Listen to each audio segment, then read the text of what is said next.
para que vayan leyendo tranquilos y vayan estudiando y fijando los conceptos.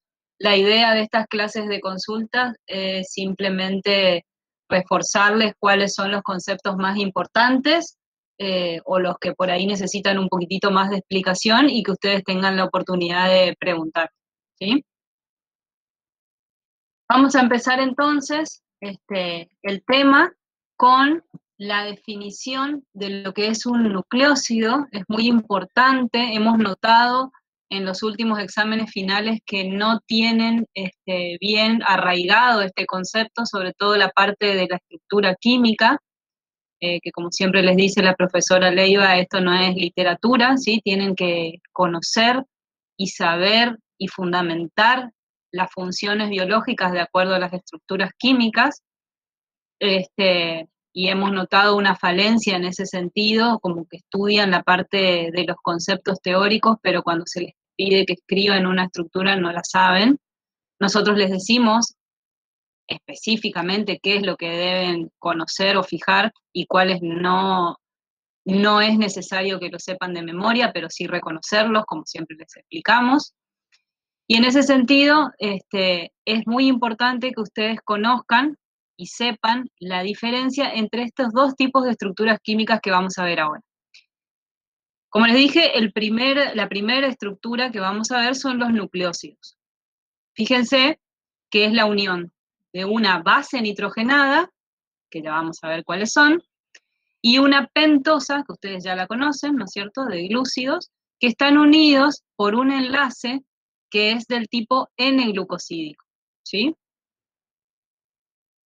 Como ya les dije, el azúcar de 5 carbonos, ustedes ya la conocen, la pentosa, y lo que nos queda por conocer hoy son las bases nitrogenadas, que por ahí de nombre algunos de ustedes ya lo tienen o lo conocen desde el secundario. No es necesario que se sepan de memoria, o sea, nunca les vamos a pedir que ustedes escriban la estructura de memoria de una de las bases nitrogenadas, pero sí que la sepan reconocer. Sobre todo, lo que sí tienen que saber es esta clasificación que se basa en de qué fórmula derivan, si es de una purina o de una pirimidina, porque las bases nitrogenadas se dividen en púricas y pirimídicas. Dentro de las bases púricas tenemos a la adenina y a la guanina, y dentro de las pirimídicas a la citosina, a la timina y al uracilo. Y ustedes ya podrán ver que entre paréntesis el PowerPoint ya les va adelantando en qué tipo de ácido nucleico están presentes cada una de estas bases nitrogenadas. Cuando tienen una barra, quiere decir una barra inclinada, ¿no es cierto? Quiere decir que está presente en ambos ácidos nucleicos, por eso dice DNA barra RNA, y si no, si está presente solamente en uno de ellos, como la timina, que solo está en el ADN, y el uracilo, que solo está en el ARN. Bien. Entonces, en el caso de los nucleósidos dijimos que era la unión de una base nitrogenada más la pentosa. La pentosa, este azúcar, en el ARN es la ribosa, y en el caso del ADN vemos que en el carbono 2 no tiene presente el oxidrilo y por eso se denomina desoxirribosa. De ahí viene el nombre de ácido desoxirribonucleico. ¿Cómo se unen? Dijimos que era un enlace de tipo N-glicosídico, que se establece entre el carbono 1 de la pentosa y un nitrógeno, que dependerá de si es una base pirimídica, será el nitrógeno 1, o si es de una base púrica, el nitrógeno 9, con la pérdida de una molécula de agua. Es importante que conozcan el tipo de unión que se da entre este azúcar y la base nitrogenada. Lo otro que también deben saber es cómo se nombran, cómo es la nomenclatura. Es bastante fácil, pero depende de esa clasificación que yo les nombré previamente, de púricas y pirimídicas. Las bases púricas dijimos que eran adenina y guanina. Entonces se nombran los nucleósidos que contienen estas bases nitrogenadas con la terminación osina, ¿sí? Por ejemplo, en este caso, guanosina. Y en el caso de las bases, o que esté unida a una base pirimídica, en vez de osinas, la terminación es idina. Entonces, Por ejemplo, en el caso de citosina, se denomina citidina, o en el caso del uracilo es uridina. Muy bien. Entonces, un nucleósido es la unión de la base nitrogenada con el azúcar, que es la pentosa. Pero si a esto se le agrega un grupo fosfato, tenemos otra estructura, que es la más importante, que vamos a ver hoy, que son los nucleótidos, con T, ¿sí? En vez de nucleósido es nucleótido.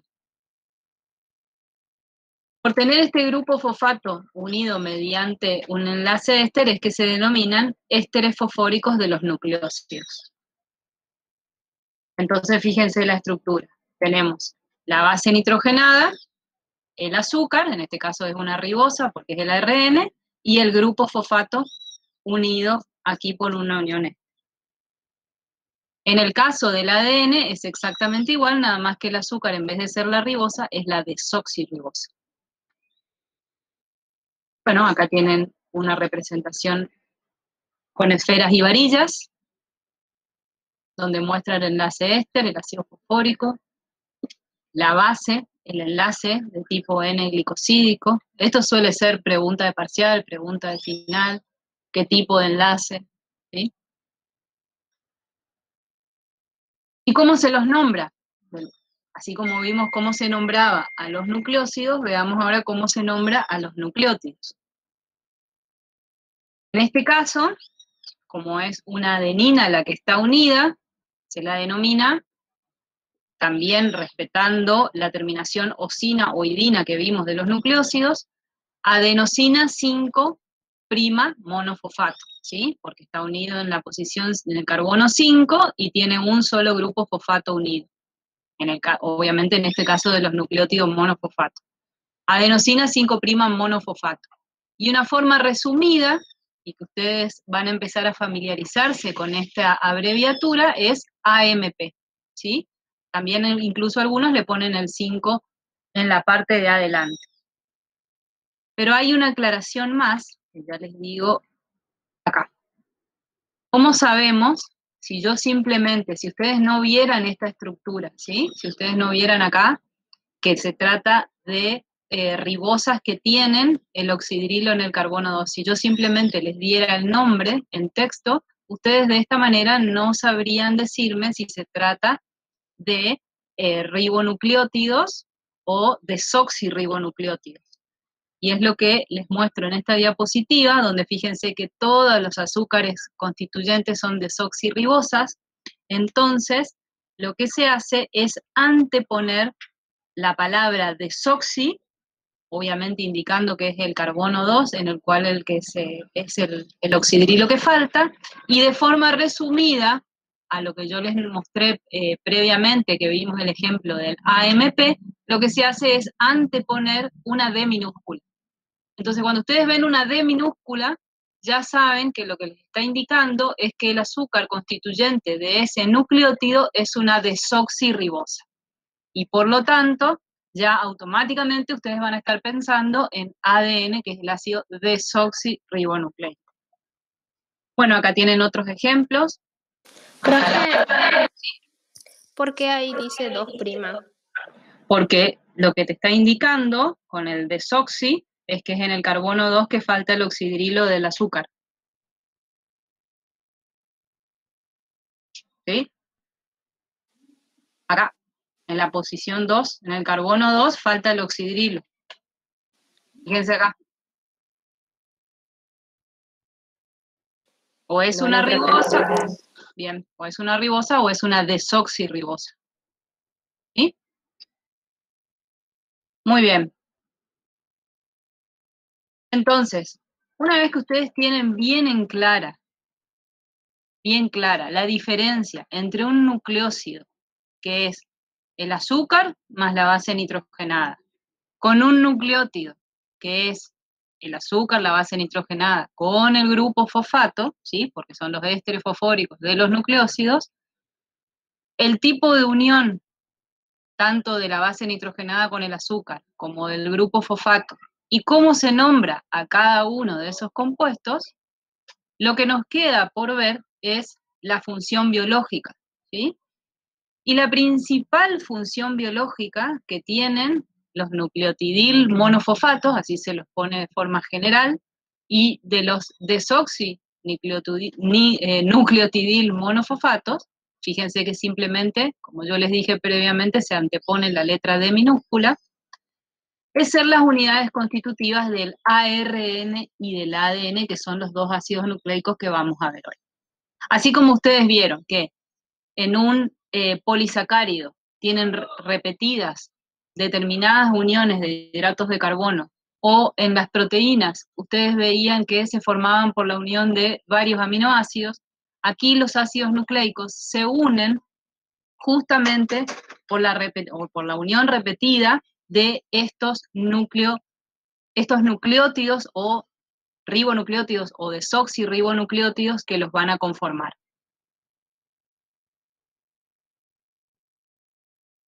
Pero lo que vimos hasta ahora, ustedes que describimos en las diapositivas anteriores, son del tipo monofosfato, porque tenían un solo grupo fosfato unido en el carbono 5. Pero también hay otros tipos de compuestos que son los di y trifosfatos. Acá les puse como ejemplo como la base nitrogenada unida es una adenina, es adenosin difosfato, tiene 2 grupos fosfatos, o el adenosin trifosfato, que seguramente ustedes ya les suena similar, ATP, ADP, ¿sí? Que tiene 3 grupos fosfatos unidos, ¿sí? Y acá incluso ya les hace un pequeño repaso, porque tenemos la base nitrogenada más el azúcar, es un nucleócido, en este caso una adenosina, ¿está? Cuando tiene unido un grupo fosfato, entonces acá ya tengo un nucleótido. Si es un nucleótido difosfato o es trifosfato. Bien. Lo importante, acá también tienen otra forma en resumen, lo importante de todo esto es que, no me acuerdo si está en una diapositiva más adelante, es que cuando se rompen estas uniones fosfato, que son del tipo anhidro, se libera energía. Y es por eso que estos son mediadores en las reacciones en las cuales hay un requerimiento energético, como las que vimos incluso en proteínas de membrana. Bueno, en este cuadro simplemente tienen un resumen, pero de la parte de nomenclatura y de las abreviaturas. Una vez que lo tengan bien fijado, entonces pueden repasar y ver si lo tienen en claro, si lo pudieron fijar bien. Perdón, acá está entonces, pensé que no me acordaba si estaba más adelante, acá está lo que les decía, que actúan como transportadores del grupo fosfato o pirofosfato, porque básicamente la función principal es la de transferir energía, ¿sí? Estos enlaces que están acá, que es lo que les indica la diapositiva, los enlaces beta y gamma que tienen acá, son de tipo anhidro. Acuérdense que este ya es de tipo éster, ¿sí? Pero estos son de tipo anhidro, y entonces liberan gran cantidad de energía. El alfa, que es el que está indicado acá, que es el de tipo éster, este no interviene en reacciones de transferencia de energía. Esta es una de las cosas que algunas veces en el examen final la profesora le iba a preguntar y se da cuenta de que ustedes no tienen en clara la parte estructural o de la función biológica. Profe, entonces solo cuando se rompe la unión anhidro, ahí Sí. se libera energía, solo ahí. Exacto, solo Okay. esta, no sé si se ve mi cursor Sí, cuando yo muevo, esta y esta. Incluso acá tienen la cantidad de energía liberada en cada una. Ah, ok, gracias. Ahí la veo, sí. Profe, ¿ese sería, por ejemplo, las energías que se gastan en los transportadores? Claro, vieron que utiliza, nosotros poníamos ATP, pasa a ADP más grupo fosfato, ¿se acuerdan? Sí, sí, sí. Y que eso le daba la energía necesaria para que sea un transportador activo. Bueno, cuando dice ATP es el adenosin trifosfato y pasa a ADP, o sea, pasa a adenosin difosfato porque pierde un grupo fosfato y eso libera energía. Y esa energía es aprovechada, en este caso, en nuestro ejemplo, por un transportador activo. Gracias, profe. De nada. Otra función que tienen es actuar, esto lo van a ver un poquito más adelante con la profesora Leiva, es a modo de coenzimas, ¿sí? Como transportadores específicos de moléculas. Por ejemplo, el uridín difosfato transporta glucosa en la síntesis de sacarosa. Y bueno, y lo más importante, que es lo que primero les mencioné, que es ser los sustratos de las polimerasas que sintetizan los ácidos nucleicos, ¿sí? Que es lo que vamos a ver ahora. Profe, en el Sí. chat hablaron y A ver. de paso, no lo de lo del fosfato, y ese sería fosfato inorgánico nada más. Sí. Es una forma de abreviación, es fosfato inorgánico o pirofosfato cuando es PP. ¿Sí?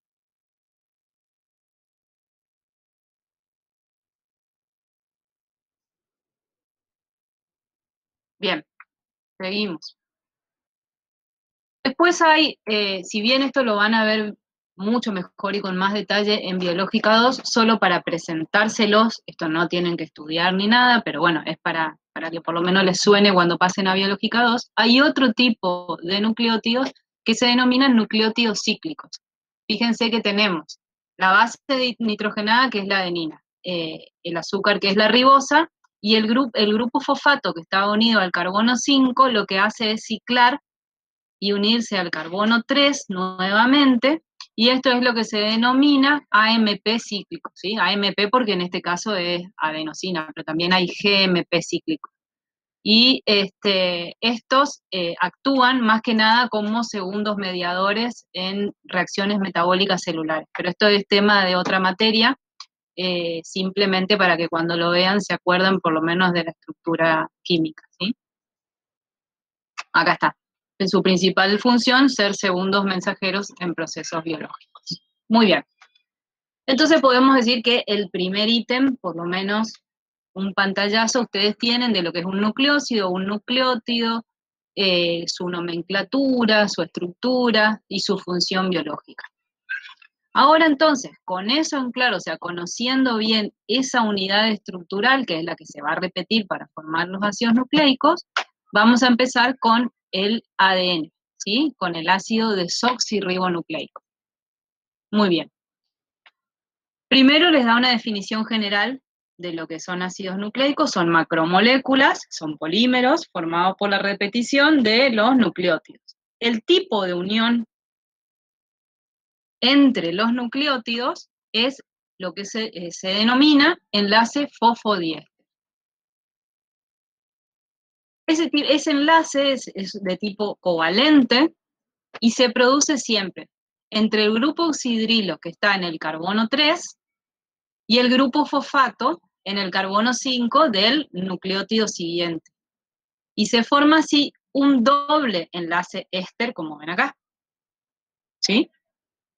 Esto después, si quieren, lo pueden escribir, lo pueden repasar. Obviamente hay una pérdida de una molécula de agua. Pero siempre es entonces entre el carbono 3 y el carbono 5, y el grupo fosfato del carbono 5.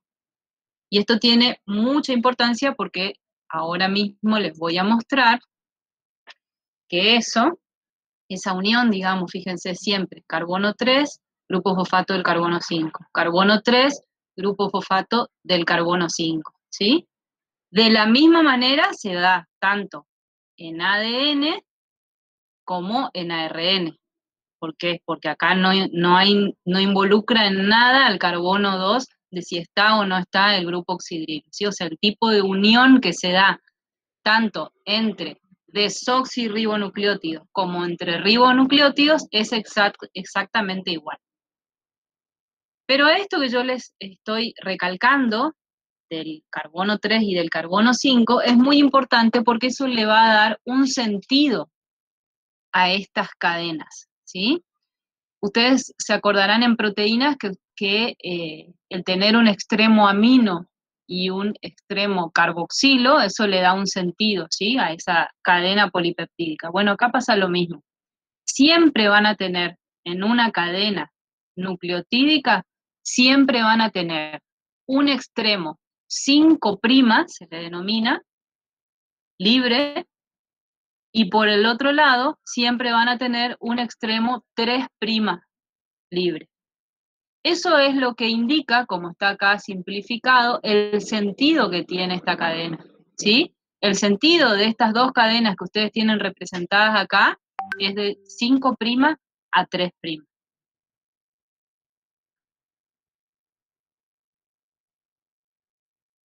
¿Sí? Bueno, me adelanté y ahí tenían todo.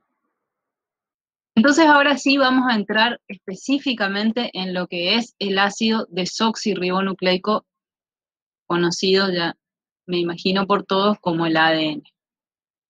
Bueno, acá tienen un poco de historia, es muy interesante, les pido que se tomen unos minutos para mirar ese videíto que tienen el link ahí directo, que cuenta de manera muy gráfica la historia del descubrimiento del ADN, sobre todo de la participación de Rosalind Franklin, porque seguramente que si ustedes piensan en ADN están pensando en estos dos señores, ¿no es cierto?, en Watson y Crick, pero en realidad, si no hubieran existido estos dos, con las investigaciones de estas dos personas, recién ahí ellos pudieron plantear ese modelo tridimensional, y sobre todo de Rosalind Franklin, que falleció antes de ser reconocida.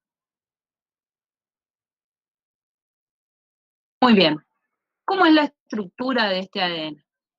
Es una doble hélice, es dextrógira, es antiparalela y es complementaria.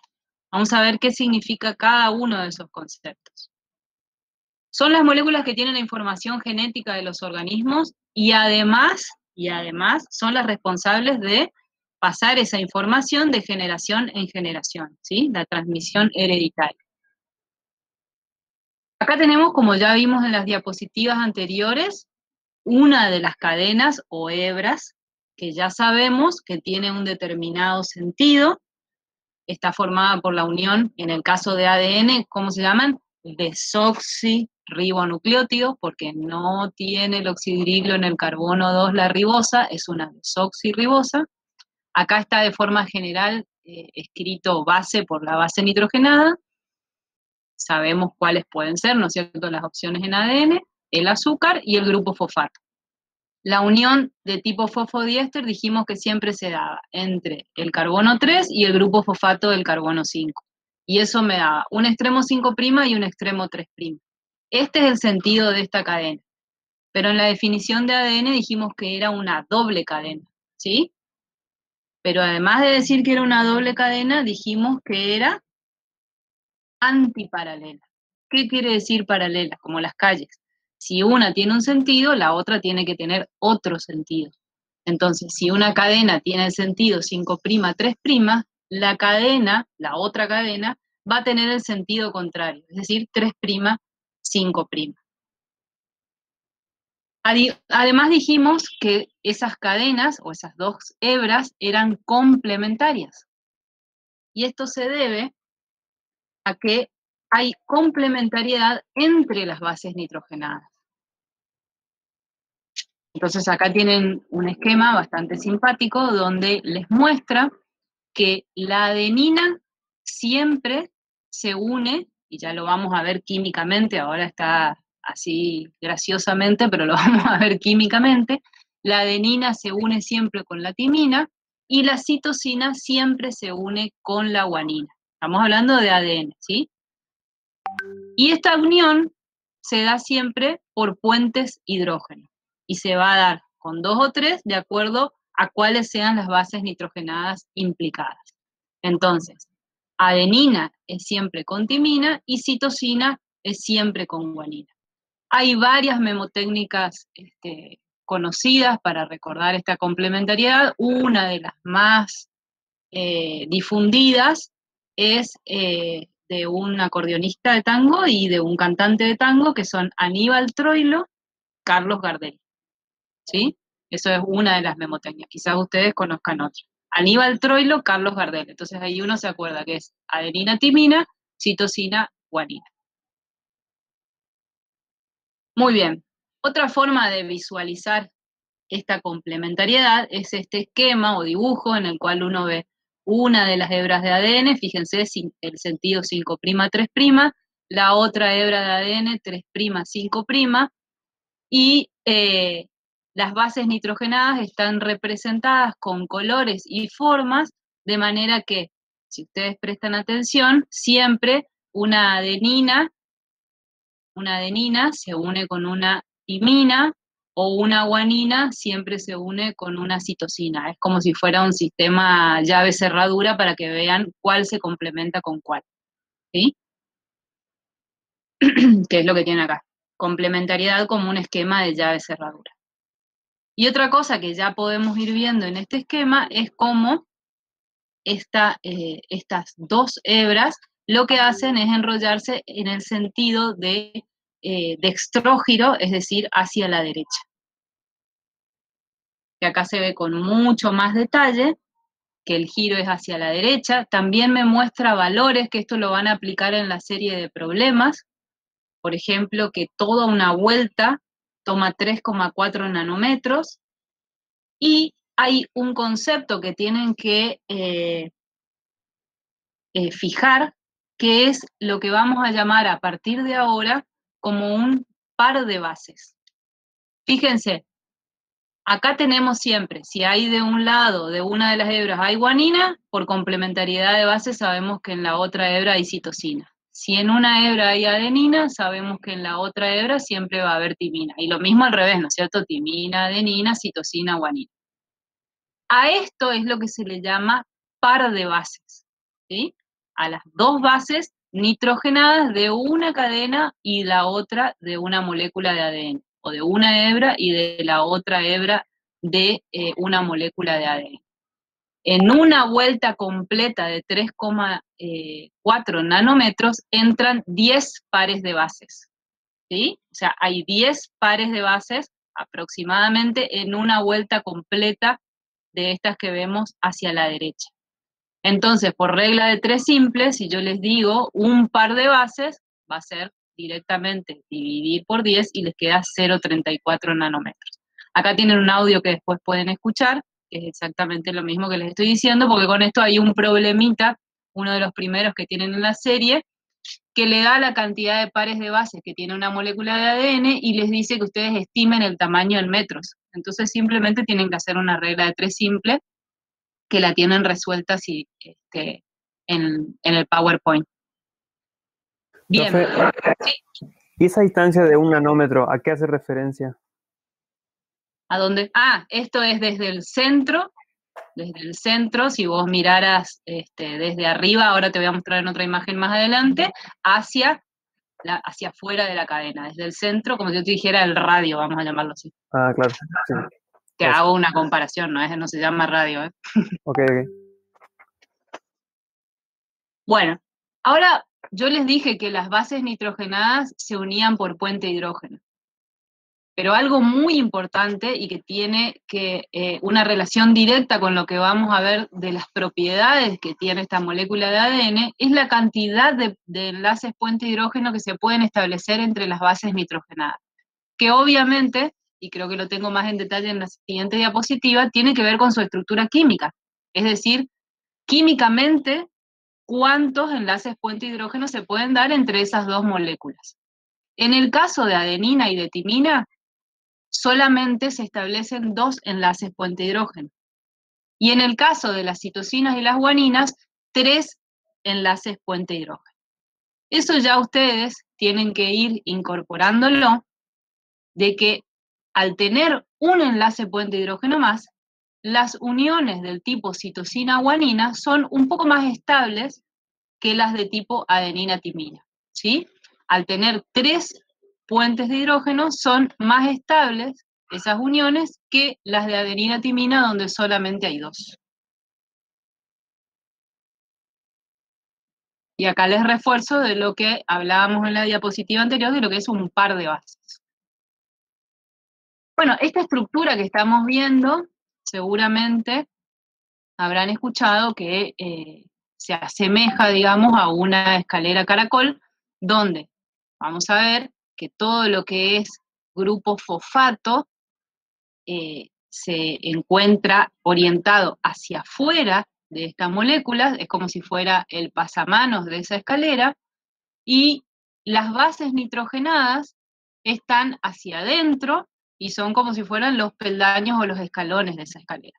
Esa distribución no es aleatoria, sino que tiene que ver con todo lo que ustedes vienen viendo en todas las macromoléculas que vamos estudiando, que es que todo lo que es hidrofóbico está hacia adentro y lo que es hidrofílico está hacia afuera. Y eso es para que sea soluble en el medio acuoso en el cual se va a encontrar esta molécula de ADN. Acá también lo ven. Los grupos fosfatos hacia afuera y las bases nitrogenadas hacia adentro.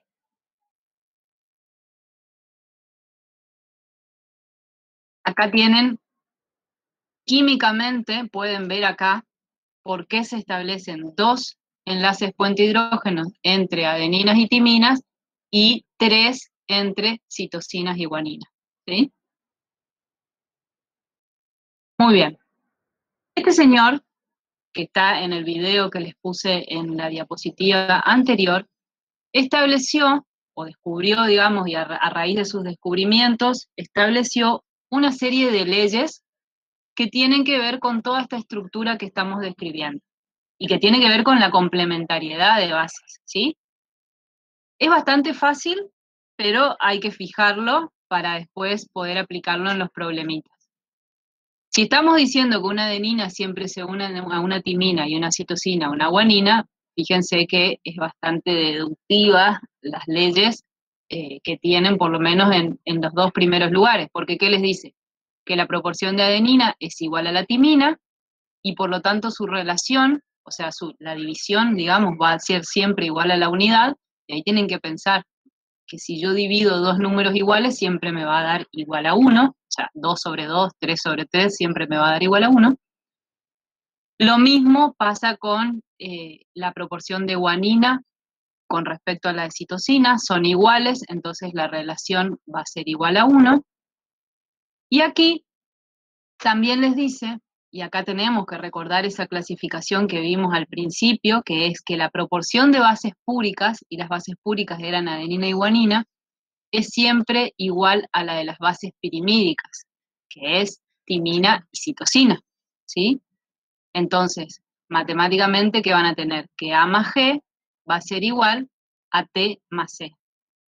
Y por lo tanto, la relación, si son 2 números iguales, también va a ser igual a la unidad.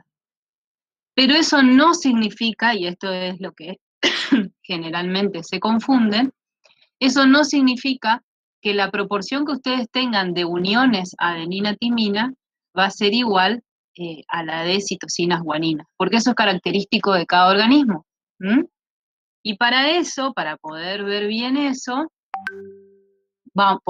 tienen un ejemplo, les dice que esa es la secuencia, así como hablamos de secuencia aminoacídica, acá tenemos una secuencia de nucleótidos.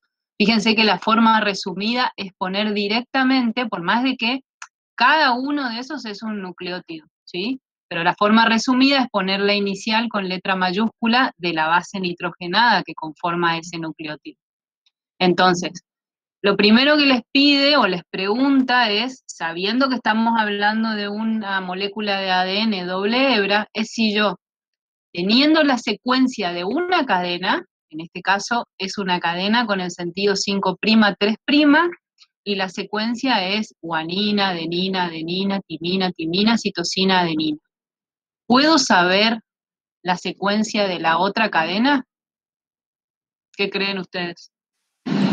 Que sí, profe, Sí, Muy por bien. complementariedad de las bases. Perfecto, muy bien.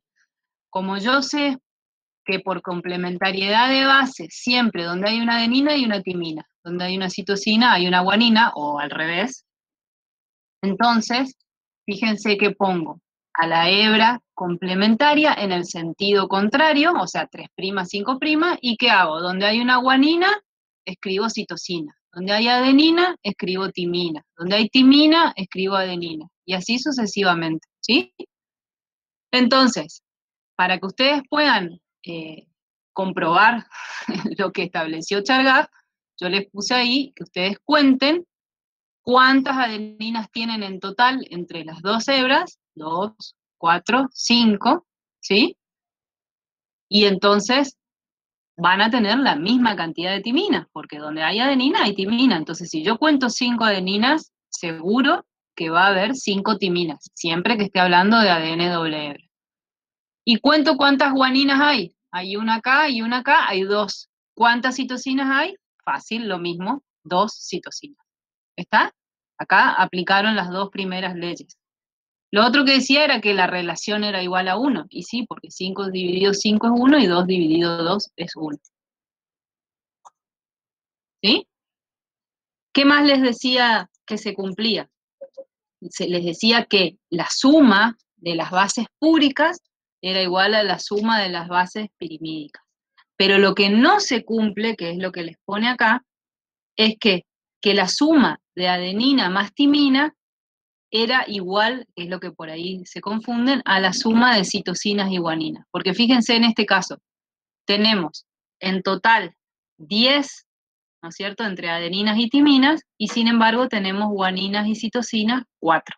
Porque esto es característico de la secuencia que tiene la molécula de ADN de cada organismo, ¿sí? Y acá está lo que les decía, que es lo que sí se cumple, obviamente por complementariedad de bases, es que la suma de bases púricas siempre es igual a la suma de bases pirimídicas.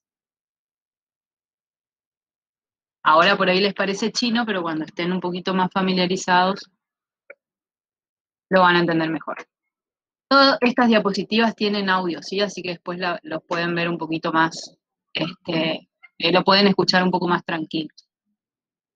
También tiene en la descripción de la estructura, en esa doble hélice dextrógira, cuando gira, delimita lo que se conoce como un surco menor y un surco mayor, ¿sí?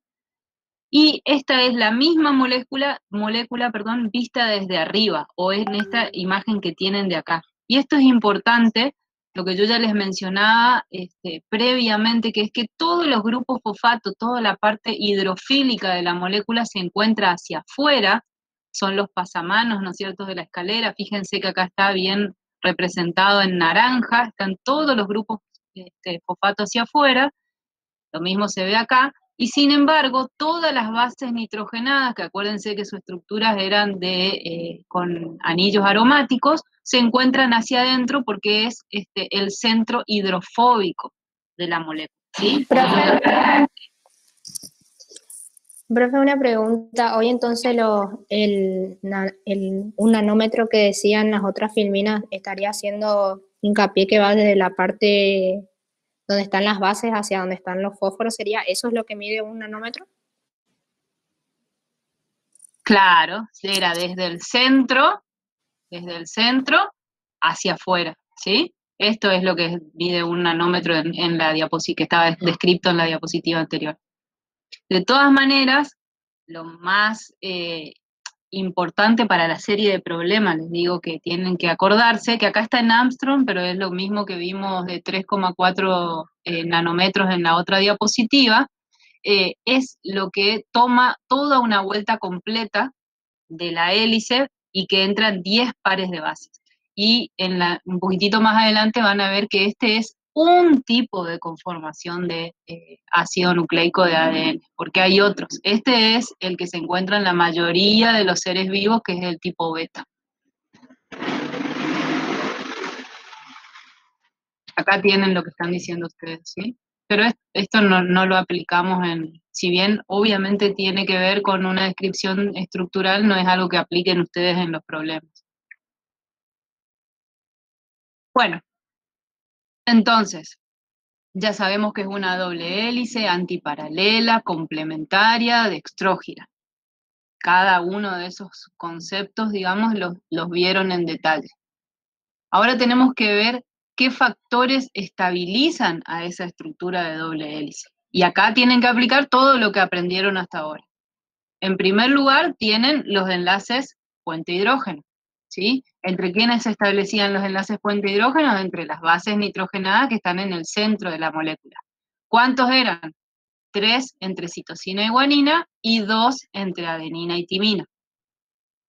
También hay interacciones de tipo de Van der Waals que se da por el apilamiento de las bases nitrogenadas, ¿sí? De los anillos de las bases nitrogenadas en el interior de la cadena. Y también las interacciones hidrofílicas e hidrofóbicas. ¿Qué habíamos visto? Habíamos visto que mantenía estable esa molécula porque tenía todo el medio acuoso alrededor, por eso todo lo hidrofílico está hacia afuera, y todo lo hidrofóbico queda, ¿no es cierto?, en el interior de esa molécula. Esto tiene que ver también con lo que vamos a ver ahora, que es la organización del ADN dentro del núcleo, si es una célula eucariota, o del nucleoide, si es una célula procariota.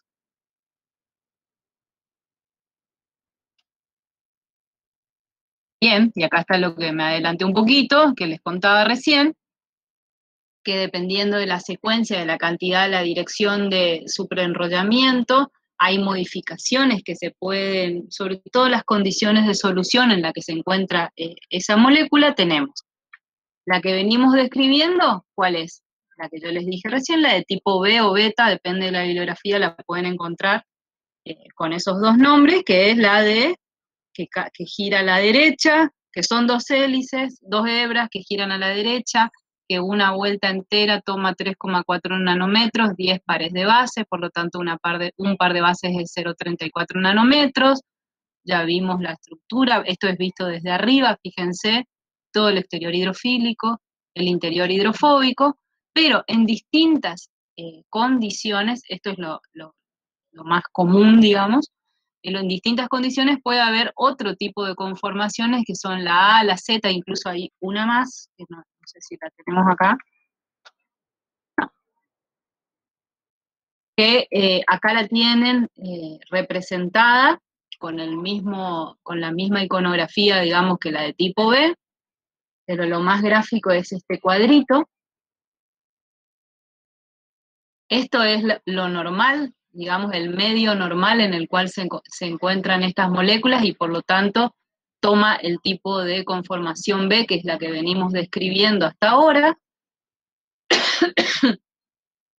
Pero cuando hay un alto contenido en sales y menos, o el medio es menos hidratado que en este caso, tenemos la conformación de tipo A, que fíjense que sigue girando hacia la derecha, pero ahora son 11 pares de bases, acá está me quedó al revés porque habré copiado del inglés, pero es pares de bases, y sin embargo, si tienen un muy alto contenido en sales, ya la conformación es totalmente invertida porque gira hacia la izquierda, entran 12 pares de bases y la conformación se llama Z, ¿sí?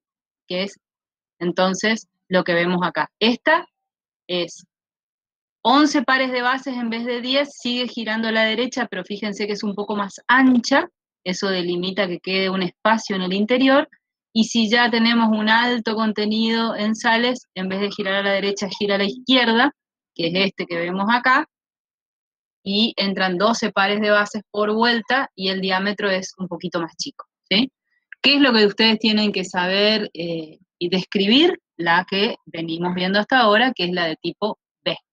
Esta es la que tenemos que conocer. Muy bueno, muy bien. Ese modelo que acabamos de describir, de doble hélice, permite explicar las propiedades que se esperan de esta molécula, que es la capacidad de contener la información. Toda la información está en esa secuencia, que en este caso son de nucleótidos, y la capacidad de replicación, que es la de dar origen a dos copias iguales, que es lo que ven acá, y la capacidad de mutación, que obviamente esto lo van a ver más adelante en otras materias, que es lo que justifica los cambios evolutivos. O sea, ustedes conociendo, ¿alguien quiere entrar? Hicieron una pregunta. Ah. Capaz que entonces lo que vamos a hacer, sí señorita, depende de la concentración de sales, pueden encontrar una u otra. Obviamente en un organismo, en un ser vivo normal, no van a tener dentro de una célula una concentración muy alta de sales, ¿sí? Esto es o en algunos organismos muy raros, o fuera, ex vivo.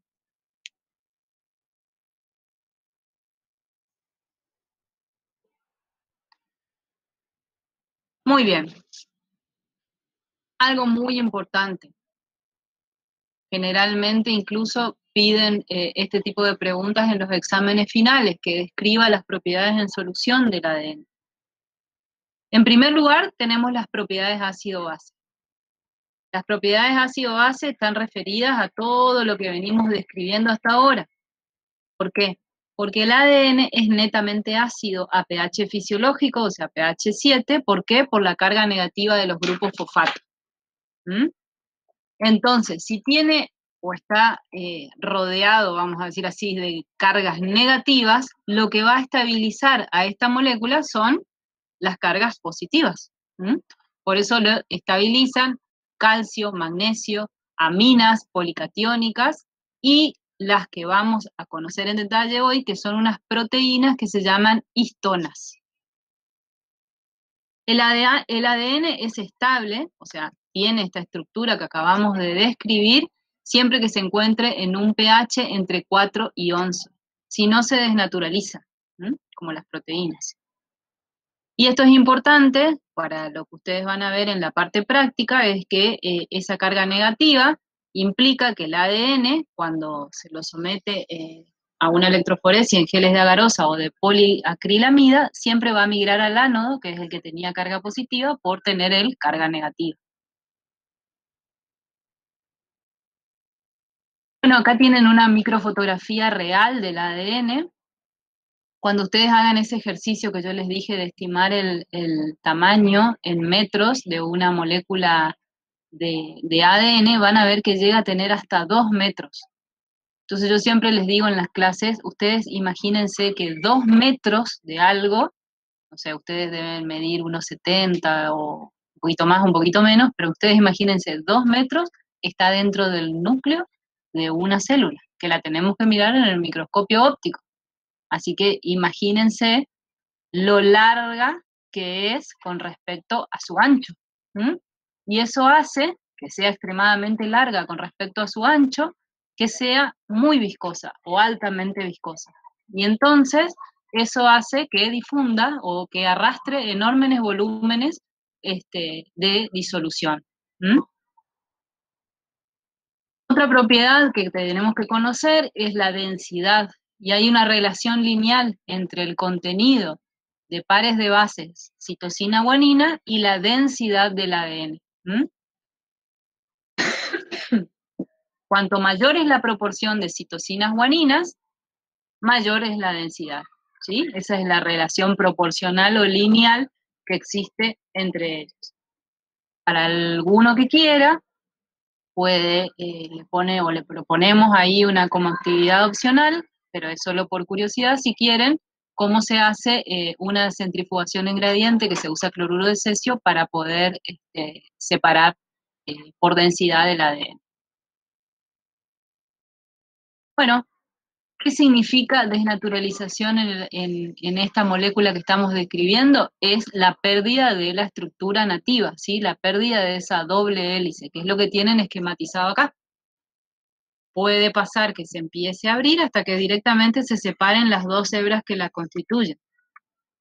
¿Por qué se puede dar esa desnaturalización? Bueno, algo ya mencionamos, dijimos que era estable entre 4 y 11, o sea que por debajo o por encima de ese rango de pH se desnaturaliza.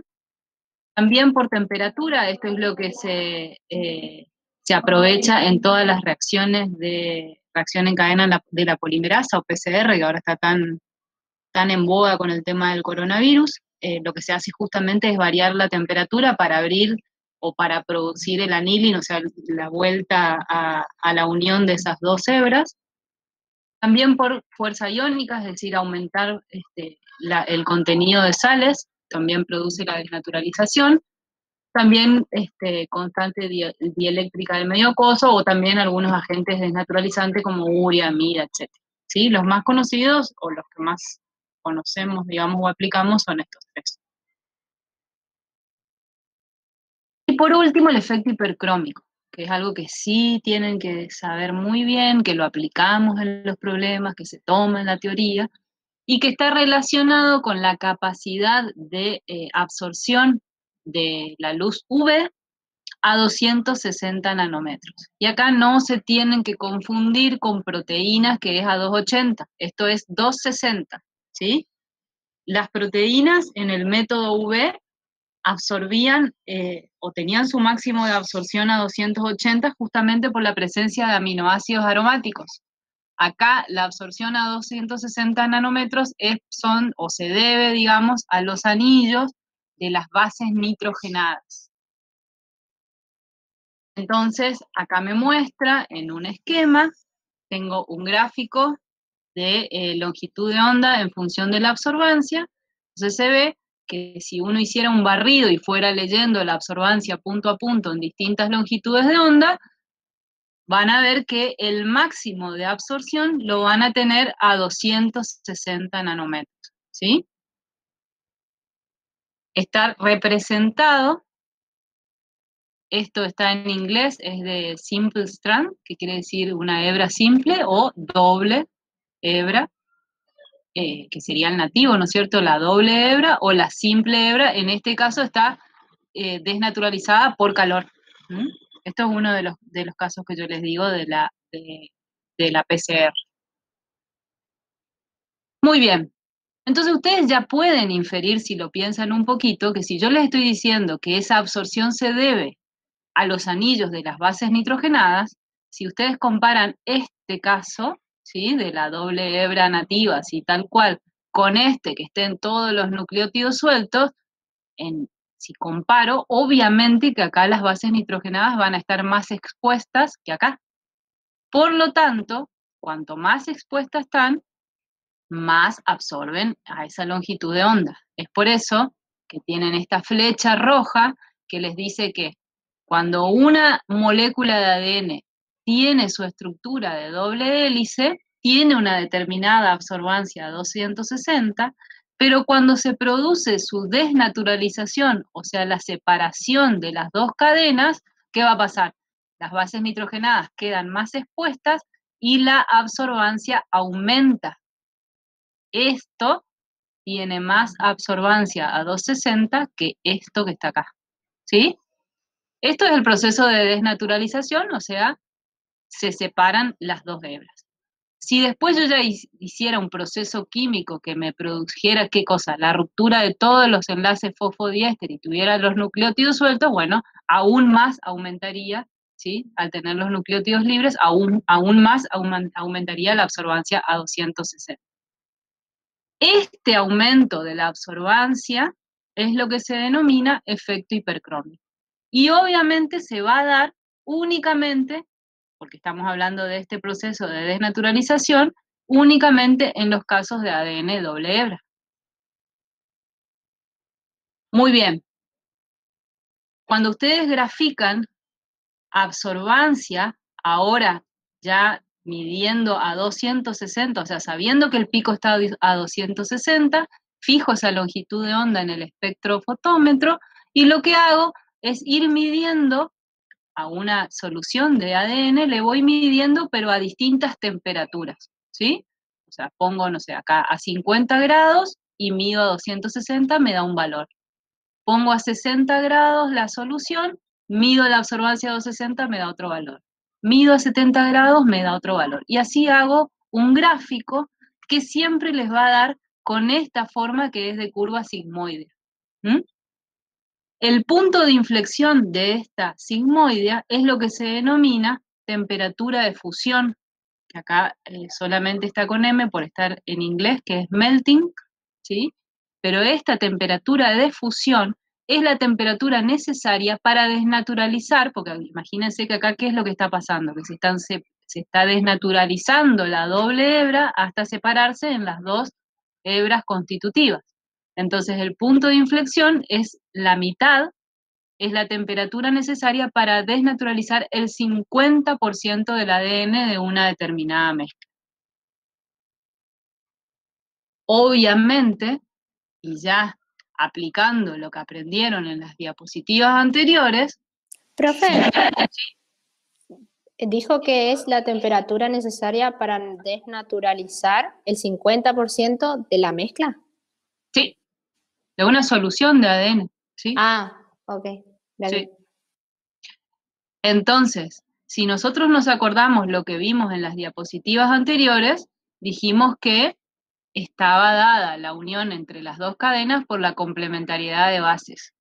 Y la complementariedad de bases dijimos que se estaba dando por la unión a través de puente hidrógeno. Y los puentes de hidrógeno dijimos que eran 3 si eran citosina guanina y eran 2 si eran adeninas timinas. ¿Sí? Entonces, también dijimos que no había la misma proporción de adeninas timinas y de citosinas guaninas en todos los organismos. Eso va a depender de cada uno, ¿no es cierto? Entonces, podemos inferir que cuanto mayor es la proporción de citosinas guaninas, como es más estable, ¿qué va a pasar? Voy a necesitar más temperatura para poder separarlas. Están más unidas y entonces necesito más temperatura para poder separarlas. Por eso, dice ahí que está directamente relacionada, la temperatura de fusión está directamente relacionada con el contenido de citosinas guaninas. A mayor contenido de citosina guanina, ¿qué va a pasar? Mayor temperatura de fusión. ¿Por qué? Porque necesito más temperatura para poder separar, ¿sí? Para llegar a ese 50% necesito mayor temperatura. Entonces, fíjense el esquema que tienen de este lado, tienen graficado, fíjense directamente, fijen su vista para no mezclarse en las 3 sigmoides que corresponden a 3 soluciones, si quieren decir así, de ADN diferentes, y en el costado, en la referencia, tienen la proporción de uniones citosina-guanina que tiene cada una de esas soluciones. Y me dice que el que tiene la línea punteada más gruesa tiene un 20%, que el que tiene la línea continua tiene un 50%, y el que tiene la línea de puntitos tiene un 80% de citosina guanina. Entonces, a priori, ¿cuál de estas 3 moléculas creen ustedes que es más estable? Vamos a llamarle 1, 2 o 3. ¿La 3? La La 3. 3. Muy bien. 80%. Exactamente. Al tener mayor proporción de uniones citosina-guanina, es más estable. ¿Sí? Y al ser más estable, ¿qué quiere decir? Que voy a necesitar mayor temperatura para llegar o alcanzar el 50% de desnaturalización. Y por eso la temperatura de fusión de esta solución, o de esta molécula, que es esta que tenemos acá, es mayor, porque este es el eje, fíjense, va de más chico a más grande, entonces esta temperatura es mayor que esta, que es la que tiene 50, y esta, que es la menos estable, porque es la que tenía 20, que es la que menor temperatura necesita para alcanzar la desnaturalización del 50%. ¿Sí? ¿Se entiende eso?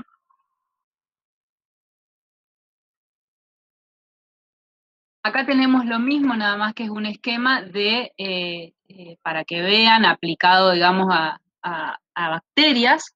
Cada una de esas curvas de colores corresponden al material, sí, material nuclear, al ADN de distintas bacterias. Entonces, fíjense, por ejemplo, la que ustedes pueden conocer, la Escherichia coli, está en verde, o acá tienen una Serratia que está en negra, o una neumococo en rojo. Si yo les pregunto cuál de todas esas, esta es una, no, ni alcanzo a leer qué dice acá. M algo. Pero si hablamos en colores, esta es lila, negra, verde, azul y roja. ¿Cuál de estas bacterias creen ustedes que tiene la proporción de citosina guanina más elevada? ¿Cuál es la más estable?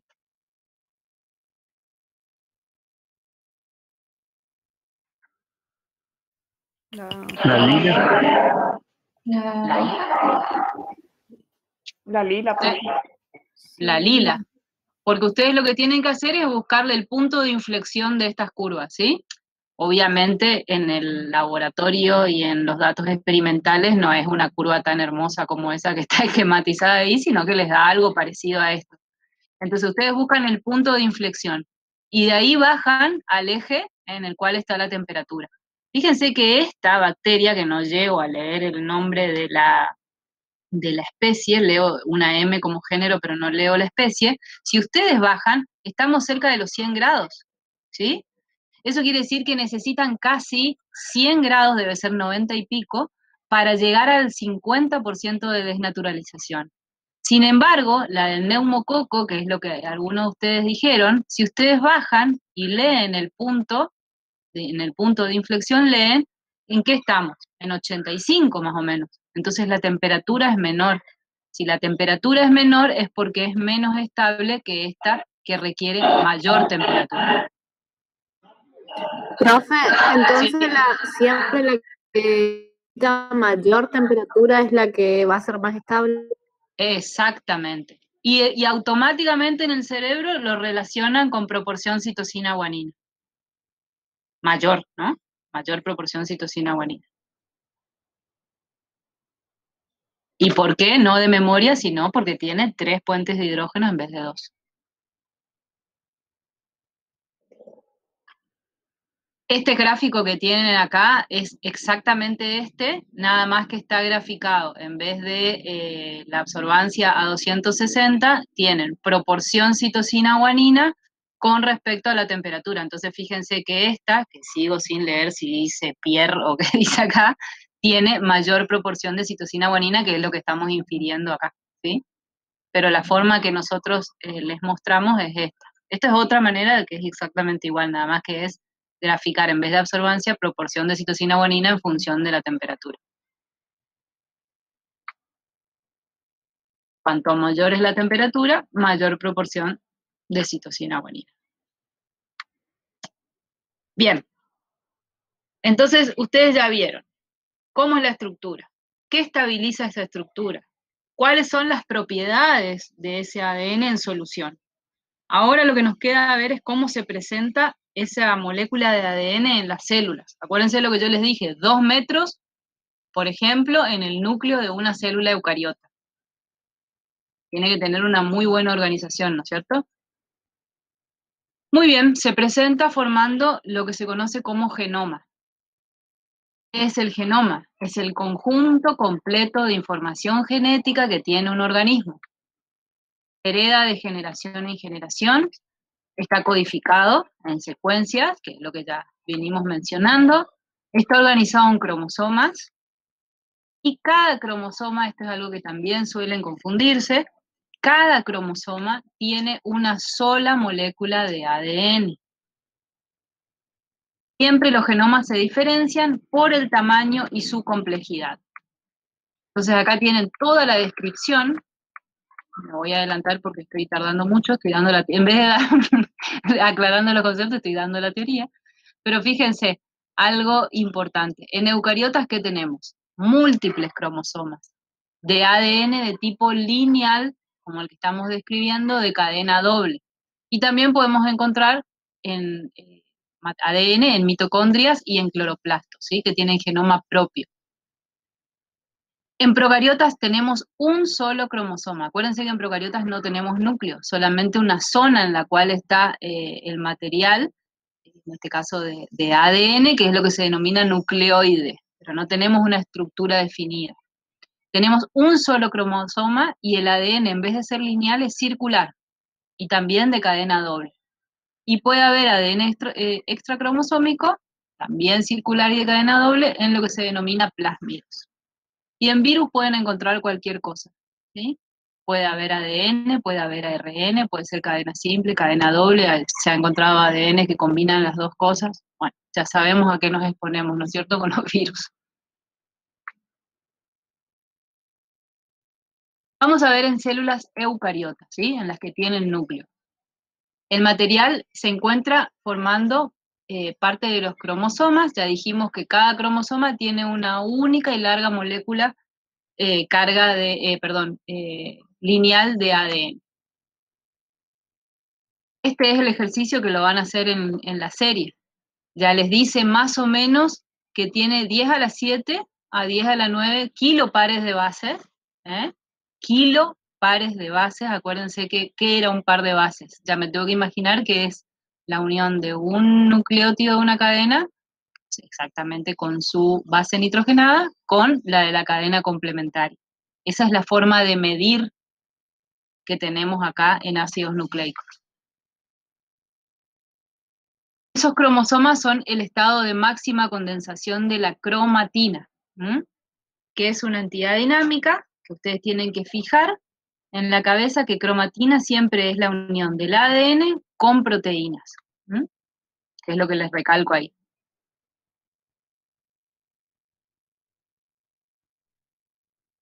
¿Cómo se organiza?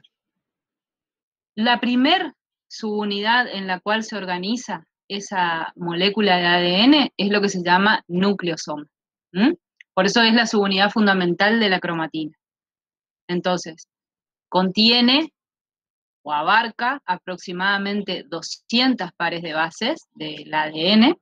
Están asociadas a esas proteínas que yo ya les mencioné previamente, que son las histonas, que es lo que vemos acá, en lila.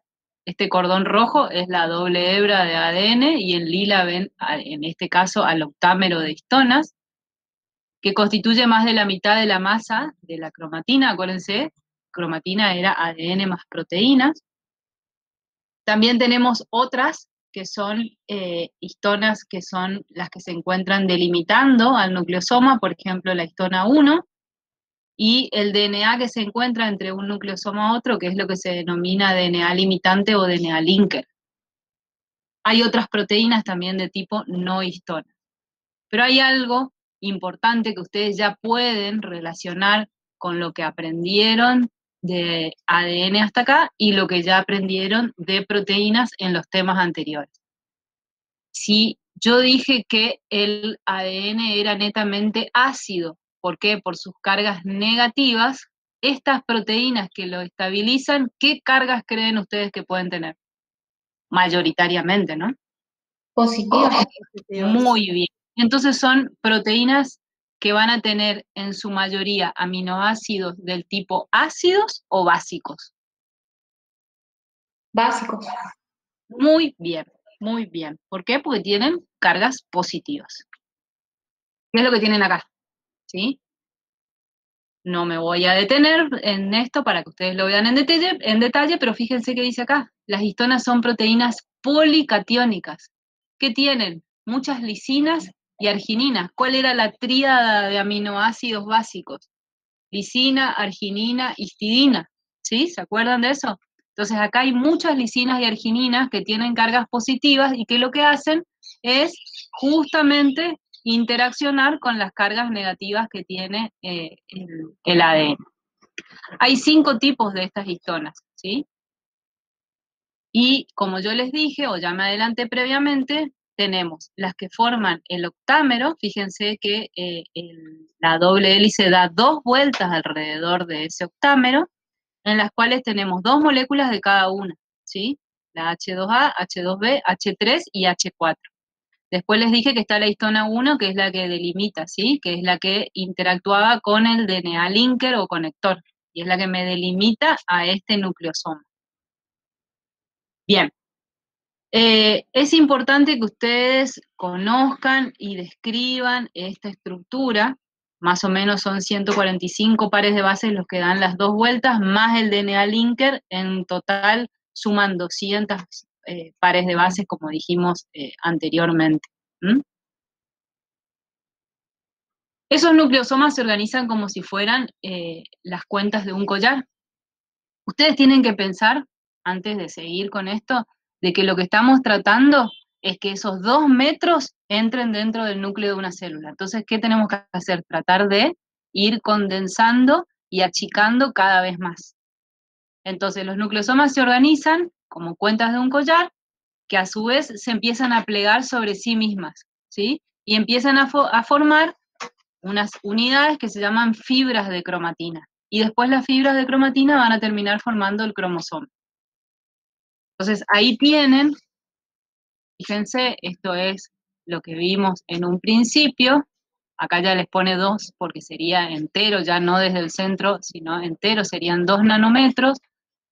Acá tenemos un nucleosoma, otro nucleosoma, el DNA linker. Esto se empieza a plegar sobre sí mismo. Tenemos la cromatina, ¿sí? Y tienen un montón de estructuras porque esto se empieza a plegar cada vez más hasta que termina formando el cromosoma. Estas son microfotografías reales, fíjense, así se ven los nucleosomas, esto ya es una fibra de cromatina. Acá tienen también en relación de tamaño, pero ven, cada una de estas que se pliega y empieza a plegarse sobre sí misma y cada vez más hasta terminar formando el cromosoma, en este caso un cromosoma metafásico. Acá tienen lo mismo, y esto les recomiendo muchísimo, porque esto que ustedes ven acá de forma estática lo pueden ver en movimiento. Yo les puse 2 sugerencias de videos, de animaciones, digamos, de representaciones, en los cuales muestra o que va desde la molécula de ADN hasta el cromosoma, o desde un cromosoma, al revés, ¿no es cierto? Desde el cromosoma se va desarmando hasta mostrar la molécula o la doble hebra de ADN. Entonces, ahí van a poder dimensionar cómo realmente se va condensando cada vez más hasta llegar a esa estructura. Bueno, acá tienen un poco de los cromosomas, para que lean un poquitito más. Los seres humanos tenemos 23 pares de cromosomas.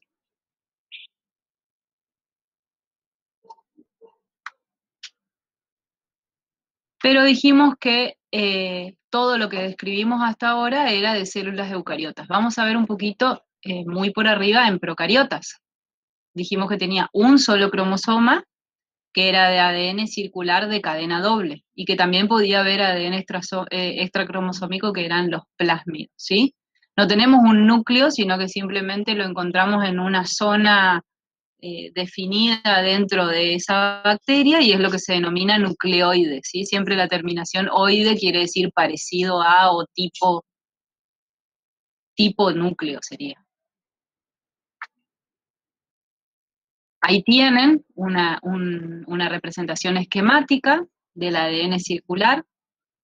¿Qué es lo que no tiene de lo que describimos cuando empezamos a hablar de la doble hebra? ¿Qué es lo que no tiene este DNA circular?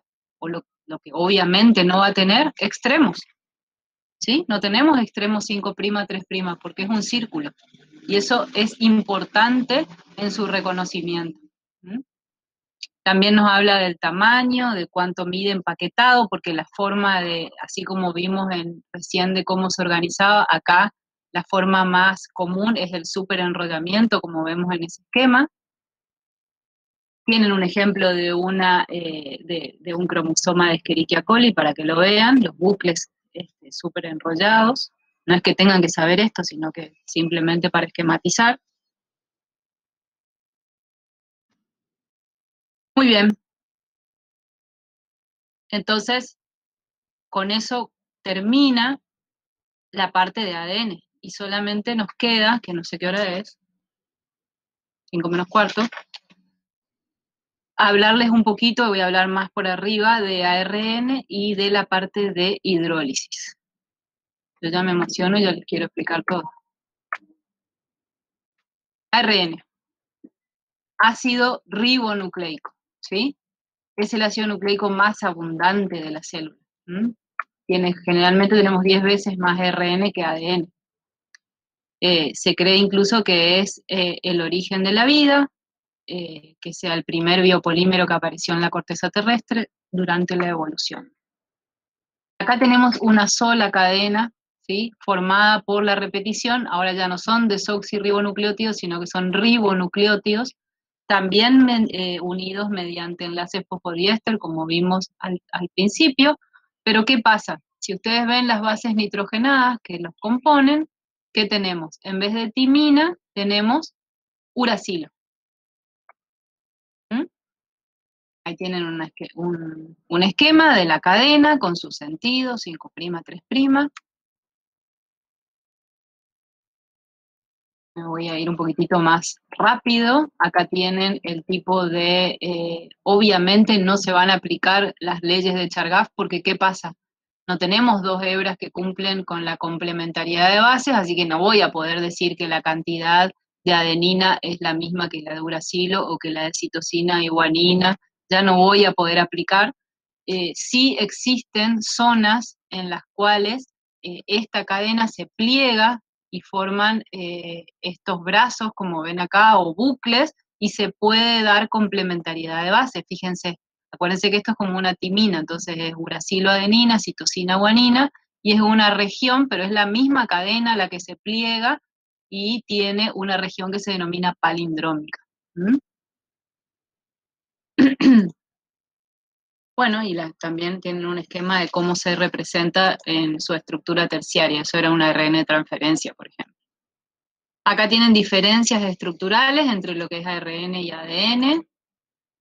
Voy a ir un poquito más rápido acá. Pero fíjense, algo que ya sabemos es que en los nucleótidos que lo conforman, el azúcar, dijimos que en el ADN era una desoxirribosa y acá tenemos una ribosa. En las bases nitrogenadas acá tenemos una timina y acá va a haber el uracilo, y en su estructura acá tenemos una doble hélice y en cambio acá es una sola cadena que puede llegar a presentar una región de complementariedad, pero es una sola.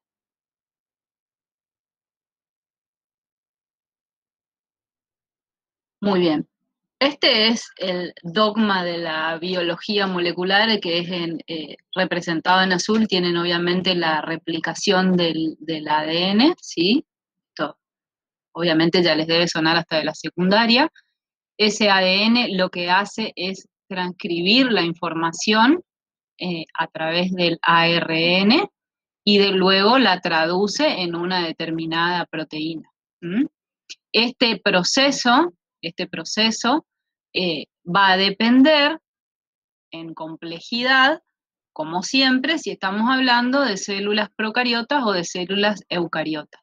En las células procariotas es bastante simple, no tenemos núcleo, entonces la información directamente del DNA se transcribe en la molécula del ARN, ¿sí? Que es el que copia la información del ADN, por eso se llama transcripción.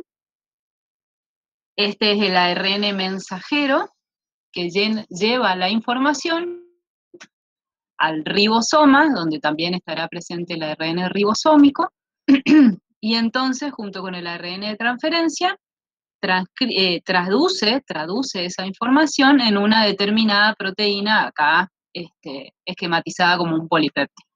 Como bastante sencillo, ¿sí? Es lo que habrán visto en la secundaria. En cambio, en una célula eucariota, el proceso es más o menos similar, pero un poquito más complejo. Es lo que vamos a ver en las diapositivas siguientes, porque acá hay un proceso de transcripción que primero se da en un transcripto primario, que luego madura, y recién maduro sale del núcleo al citoplasma. Este proceso de maduración tiene que ver con su estabilidad en el citoplasma, para finalmente, al igual que acá, ser traducido en los ribosomas en una determinada proteína. Acá tienen un esquema general. Y acá ven cómo es un poquitito más complejo en eucariotas. ¿Por qué? Porque en procariotas tenemos los ARN que seguro ustedes ya conocen, que son el que yo recién mencioné, el mensajero, el ribosómico y el de transporte o transferencia. Pero en el caso de las células eucariotas aparecen dos más, que son el heterogéneo nuclear y el pequeño nuclear, que intervienen en ese proceso de maduración que les acabo de mencionar del transcripto primario. Bueno, acá tienen las funciones de cada uno. Esto le dejo a ustedes para que lean.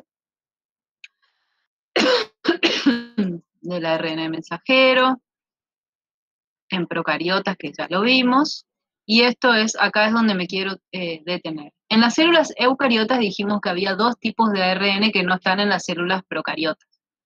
El heterogéneo nuclear, que es el que yo les dije, que se conoce como transcripto primario del ARN, ¿sí? Es como la forma inmadura que tenemos del ARN mensajero, es el recién sintetizado por la polimerasa, ¿no es cierto?, en el proceso de transcripción. Este transcripto primario también actúa como precursor de los demás tipos de ARN que se encuentran en el citoplasma. ¿Mm?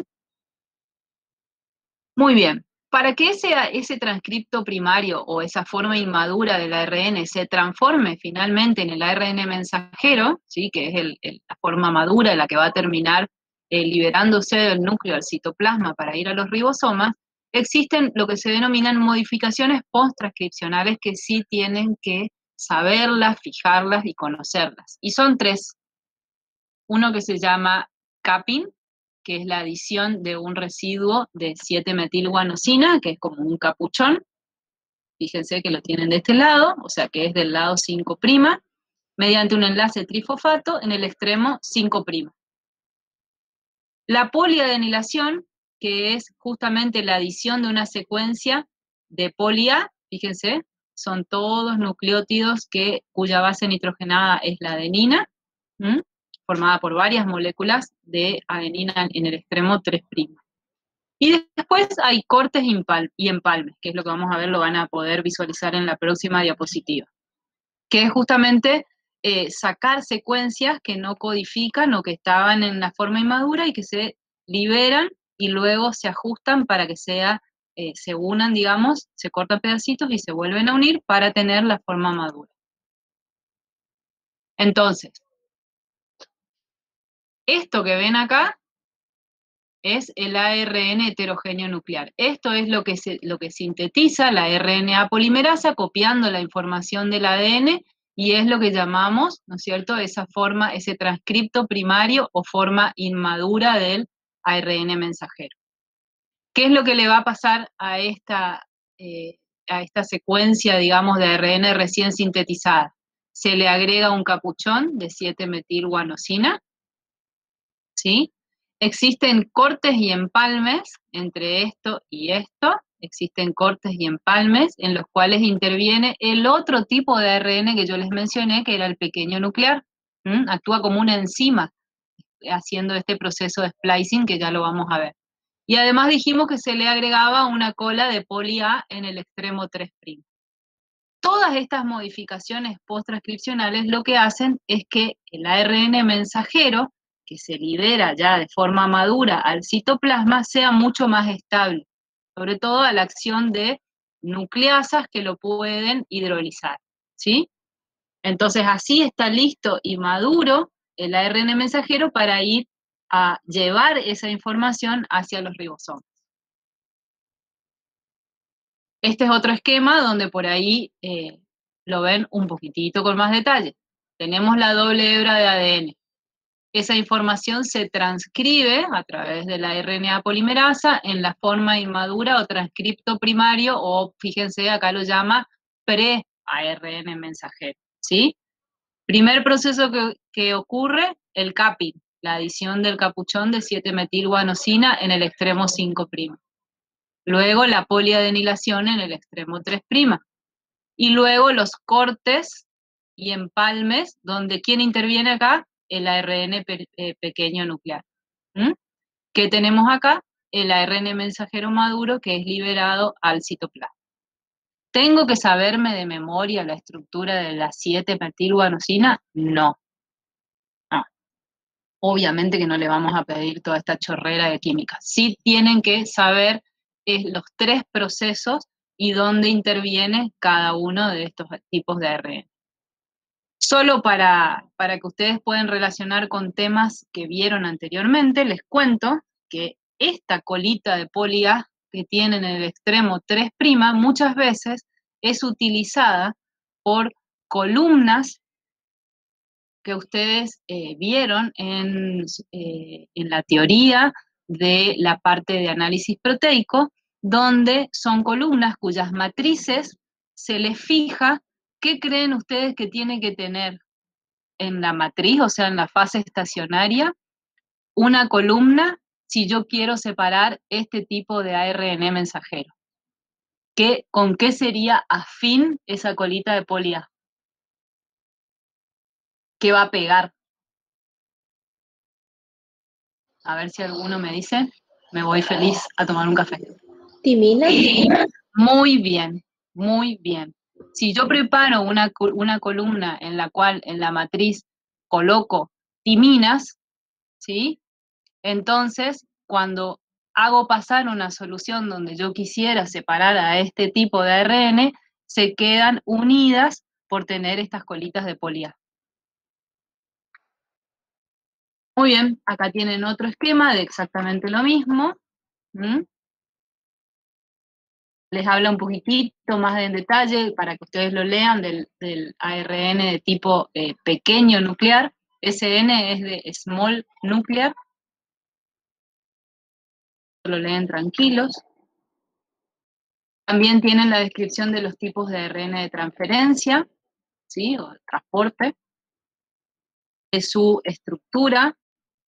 Fíjense, es una sola cadena, pero tiene toda esta estructura de bucles que determinan brazos, donde tenemos zonas bien definidas que van a ser, como ustedes saben, que la función del ARN de transferencia es ir trayendo cada uno de los aminoácidos al ribosoma. Tenemos el sitio de unión, y algo muy importante, que es la zona del bucle del anticodón. Si ustedes ven acá, tienen representado con 3 puntitos, estos son 3 nucleótidos, ¿sí? En este caso ribonucleótidos. Y esto es lo que se denomina anticodón, porque la secuencia que tiene, ¿sí? Y secuencia siempre estamos hablando de el orden en el cual están unidos estos nucleótidos, es exactamente complementaria a la del ARN mensajero, que es el que tiene la información, ¿sí? El ARN ribosómico, que es el que va a estar en la fábrica de proteínas, es decir, en los ribosomas, está implicado obviamente en la síntesis, les cuenta cuántos tipos de ARN hay, que siempre tienen una subunidad mayor y menor, que es la que se abre y se cierra en la síntesis de proteínas, que se mide en su coeficiente de sedimentación, en unidades Svedberg, por eso ustedes pueden conocer como su unidad 50S, 30S, 60S.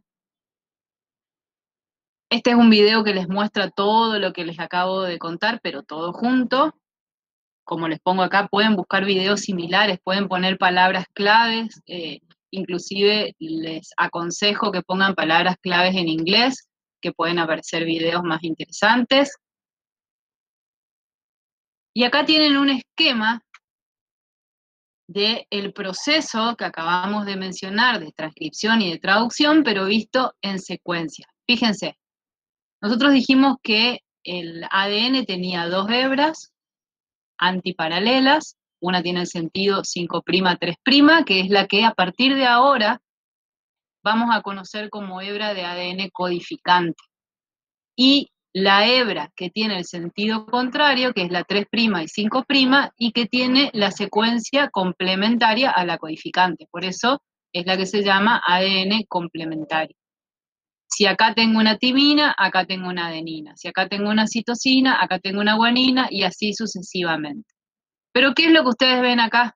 Que están agrupadas de a 3, ¿sí? Porque esto es lo que se llaman tripletes.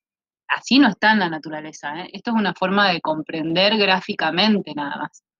Esta información, ¿qué pasaba? Se transcribía, o sea, se copiaba en el ARN mensajero, ¿sí? En el caso de eucariotas, acuérdense, primero en su forma inmadura, heterogéneo nuclear, y después recién pasa a ser la forma madura de ARN mensajero. ¿Cómo se va a copiar? De forma complementaria a la hebra de ADN complementario. ¿Qué quiere decir? Que si acá tengo una adenina, acá no puede ser timina porque es uracilo, ¿sí? Porque es ARN. Si acá tengo guanina, citosina. Si acá tengo timina, adenina. Citosina, guanina. Timina, adenina, ¿sí? Lo único que va a cambiar es que cuando tengo una adenina, acá voy a tener no timina, sino uracilo. Eso no me tengo que olvidar porque esto ya es ARN. Entonces, de forma complementaria a esta hebra, se transcribe la información y la tenemos acá. ¿Qué sentido va a tener el complementario a esta? Si esta es 3' 5', esta va a tener 5' 3'. Entonces, si ustedes miran, el ARN mensajero tiene el mismo sentido y la misma secuencia que el del ADN codificante. Nada más que donde hay una timina, va a haber un uracilo. Pero el resto es exactamente igual. ¿Ven? En vez de GTG, GUG. AAA, AAA. ¿Sí? TAT, UAU. ¿Por qué? Porque esta hebra es complementaria a esta. Y esta es complementaria a esta. Entonces esta es igual que esta. ¿Sí? El mismo sentido y cambio la T por la U. Este ARN mensajero viaja en el citoplasma hasta los ribosomas, ¿sí? Y en los ribosomas necesita traducir esa información que trajo desde el núcleo, si estamos hablando de células eucariotas, la necesita traducir en una determinada proteína, porque ese es el fin último, ¿sí? Sintetizar una proteína. ¿Cómo se lee esa información? En tripletes o codones. Entonces, por eso, gráficamente, les muestra agrupados de A3. Y esta información que tiene codificada en triplete o codón es la que es exactamente complementaria al anticodón del ARN de transferencia que yo les mostré en la diapositiva anterior. Me estoy adelantando un poquito, pero para que vayan teniendo el final de la historia, estos codones se traducen finalmente en un determinado aminoácido. O sea, este triplete es una serina o codifica para una serina, este triplete codifica para un glutámico y así sucesivamente, ¿sí? Hasta tener entonces una cadena polipeptídica. Tenemos entonces la molécula de ADN, la molécula de ARN y la cadena peptídica finalmente, con sus extremos amino y carboxilo. Bueno, acá tienen para hacer un ejercicio, no les voy a spoilear la respuesta, después trátenlo de hacer ustedes, lo que se les da es una secuencia de ADN codificante y que ustedes lleguen hasta la de ARN mensajero. Pero bueno, ustedes me podrían decir, bueno, profe, pero yo llego hasta el ARN mensajero, que tengo los tripletes, ¿cómo se traduce eso? ¿Sí? ¿Cómo se traduce un codón en un determinado aminoácido? Y ahí es donde aparece el código genético. El código genético, como les dice ahí, está organizado en tripletes o codones, ¿sí? Porque cada aminoácido, yo ya les dije, que está codificado por una secuencia de 3 nucleótidos. Entonces, teniendo en cuenta que ustedes tienen 4 ribonucleótidos diferentes, que son uracilo, citosina, adenina y guanina, estamos hablando del ARN mensajero, ¿verdad? Entonces tenemos 4 a la 3 posibilidades, que serían 64 tripletes distintos. Eso se organiza, y este código genético tiene 3 características, también típica pregunta de parciales y de finales. Primero, que es universal, porque lo utilizan casi todos los seres vivos a este código genético que les voy a explicar. Solo hay algunas excepciones que son en algunas bacterias. Es consistente. ¿Qué quiere decir que sea consistente? Que cada triplete, cada codón, codifica para un único aminoácido. O sea, no puede pasar que un codón que diga, no sé, UCA, codifique para alanina, pero también para lisina. No, un codón codifica para un único aminoácido. Por eso se dice que es consistente. Y la tercera, que es la que les causa gracia a ustedes, es que este código genético es degenerado. Pero no es degenerado por lo que ustedes creen, sino que existen varios codones o tripletes que codifican para un mismo aminoácido. O sea, puede haber varias opciones de codones que codifiquen para, por ejemplo, lisina, ¿sí? Eso quiere decir, o de otra manera, decir que hay codones sinónimos. Entonces ahí tienen el código genético, ¿sí? Es una tabla de triple entrada en donde ustedes, acá yo les puse, copiemos la hebra del ARN mensajero del ejercicio, que es el que ustedes resolvieron en la diapositiva anterior. Este es el ARN mensajero. Cada uno de estos tripletes codifica para un aminoácido, ¿sí? Entonces, ¿cómo hago yo para leer en el código genético? Acá tengo un primer nucleótido, un segundo nucleótido y un tercer nucleótido. A, U. A ver si le puse acá, sí. Ese es el primer triplete. La primera base es la adenina. Entonces, la busco en esta primer columna, la que está acá. No es la de uracilo, no es citosina, sino que es adenina. Entonces ya me centro en esta fila que tengo acá. Toda esta fila que yo les enmarqué en lila, ¿sí? La segunda base también es adenina. Y la segunda base la voy a ver acá. No es esta, no es esta, es esta, ¿sí? Entonces es toda esta columna. Ya tengo la intersección de lo lila con lo azul, o sea que estoy entre estas cuatro de acá, ¿sí? Asparagina, tengo 2 opciones de asparagina y 2 opciones de lisina. ¿Quién me va a definir cuál de estas 4 es? Que en este caso son 2 aminoácidos, pero podrían ser más. La tercera base. Y la tercera base está en esta última columna, ¿sí? En la intersección, digamos, de esta y con esta, busco a uracilo, que está acá, y fíjense entonces que el aminoácido es asparagina, ¿sí? La intersección de esto, con esto, con esto, ¿sí?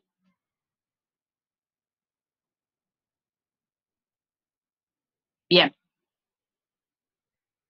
Así como les acabo de explicar, tenemos 22 aminoácidos codificados genéticamente, ¿sí?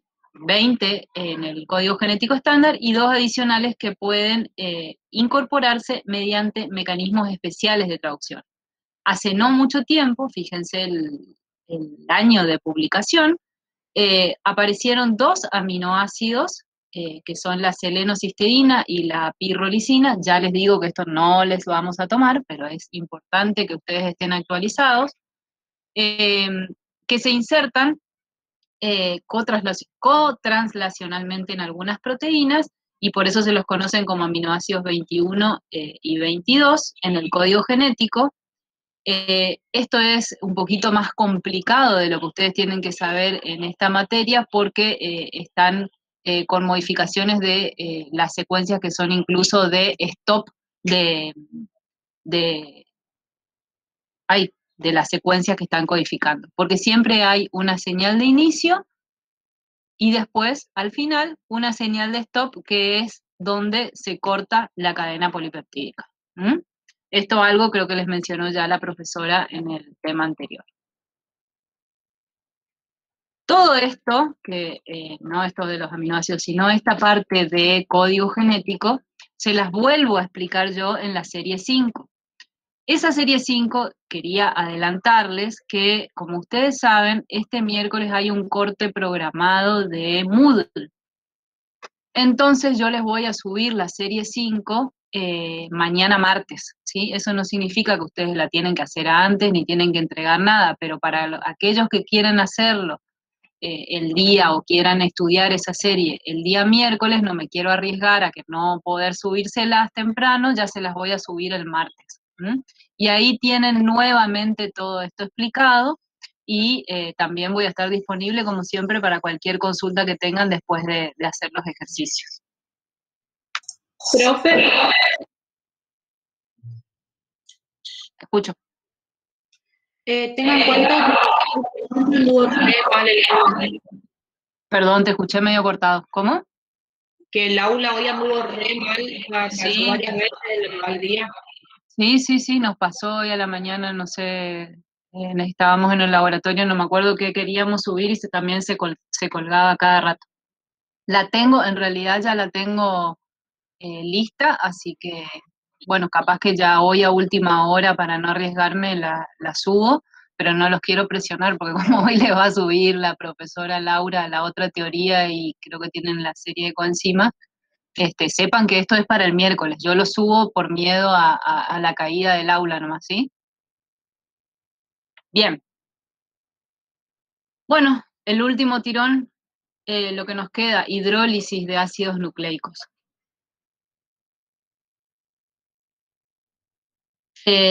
Acá sí cobra importancia en lo que es hidrólisis alcalina la presencia o no del oxidrilo en el carbono 2.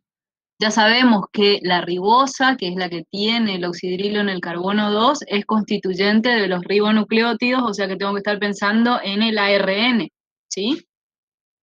Y es ese oxidrilo el que en medio alcalino, ¿sí? En este caso es un medio dado por el hidróxido de sodio, es el que produce una reacción de transesterificación y por lo tanto se produce la hidrólisis en medio alcalino.